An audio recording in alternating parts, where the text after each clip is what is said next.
dear students.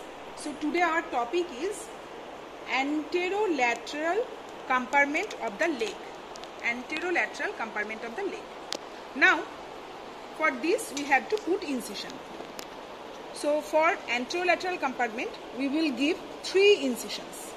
First incision from the tibial tuberosity, this is the tibial tuberosity, to the head of the fibula. So from the tibial tuberosity to the head of the fibula.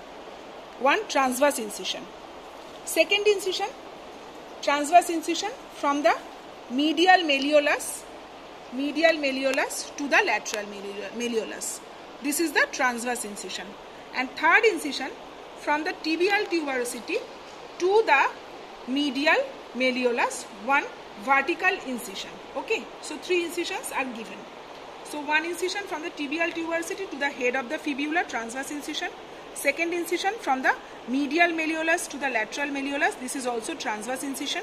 And third incision from the tibial tuberosity to the medial malleolus, one vertical incision. Now skin flaps are reflected laterally. At the same line, the superficial fascia is also reflected and deep fascia is also reflected. Now here we can see in the superficial fascia one vein, that is the great saphenous vein. In front of the medial malleolus, this vein is the great saphenous vein and it is along with saphenous nerve. Okay, so this is great saphenous vein along with saphenous nerve. Now we have the muscles in the anterior compartment, and here we can see the tendons. The tendons are here from the medial to lateral. We can identify this. This is the tibialis anterior, tendon of the tibialis anterior. Okay. Next is the tendon of the extensor hallucis longus. Next is the tendon of the extensor hallucis longus. So this is the tendon of the extensor hallucis longus. So this is tibialis anterior. Lateral to that is the extensor hallucis longus, and this is the extensor digitorum longus along with peroneus tertius. So this is the extensor digitorum longus along with peroneus tertius. So from medial side to lateral side, the tendons are tibialis anterior, then the extensor hallucis longus and the extensor digitorum longus and the peroneus tertius. So we can identify here the muscle. This is the tibialis anterior muscle. This is a circumpinate muscle arising from the lateral surface, upper 3/4 of the lateral surface of the tibia, and it is going to be inserted into the base of the first metatarsal and the medial cuneiform bone here.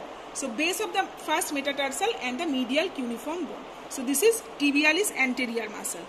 Next, this is the extensor hallucis longus. Extensor hallucis longus, it is arising from the fibula. It is arising from the fibula, middle 2/4 part of the fibula, and it is going downward, forming the tendon, and it is inserting into the terminal phalanx of the great toe. Okay, so it is inserting into the terminal phalanx of the great toe. Extensor hallucis longus. Then this is the extensor digitorum longus. Extensor digitorum longus, it is also arising from the fibula and it is going downward, forming 4 tendons, and these 4 tendons, after joining with the tendons of the extensor digitorum brevis, they are forming dorsal digital expansion and they are ultimately inserting into the middle phalanx and the distal phalanx. Middle phalanx, base of the middle phalanx and the distal phalanx. So here in front of the ankle joint, the mnemonic for these tendons which are passing from medial to lateral side, the tendons are tendon of the tibialis anterior, then tendon of the extensor hallucis longus, and then there are nerve, artery and vein.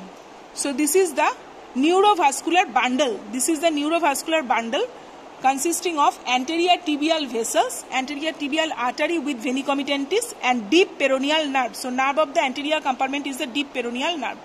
So here is anterior tibial vessels and deep peroneal nerve, and then the peroneus, and then the extensor digitorum longus muscle. Okay, and here you can see this portion of the deep fascia. This is nothing but the superior extensor retinaculum. The tendons are passing beneath the superior extensor retinaculum, as well as they are passing beneath the inferior extensor retinaculum, and then they are inserting into the dorsum of the foot. So this is the superior extensor retinaculum. Now we are coming to the peroneal compartment. In the peroneal compartment we have two muscles. One is peroneus brevis and one is peroneus longus. So this is the peroneus longus muscle and this is the peroneus brevis muscle. So if we trace the tendon, we can see here, this is the tendon of the peroneus longus muscle, and anterior to the peroneus longus muscle, this is the tendon of the peroneus brevis. So this one peroneus brevis and peroneus longus muscle. And here we can see one nerve here, that is the musculocutaneous nerve, or that is the superficial peroneal nerve. So superficial peroneal nerve, if we trace it up to the neck of the fibula, then we can see that common peroneal nerve is dividing here, forming the deep peroneal nerve and the superficial peroneal nerve. The deep peroneal nerve, it is going into the anterior compartment after piercing the anterior intermuscular septum, then it is coming into the anterior compartment.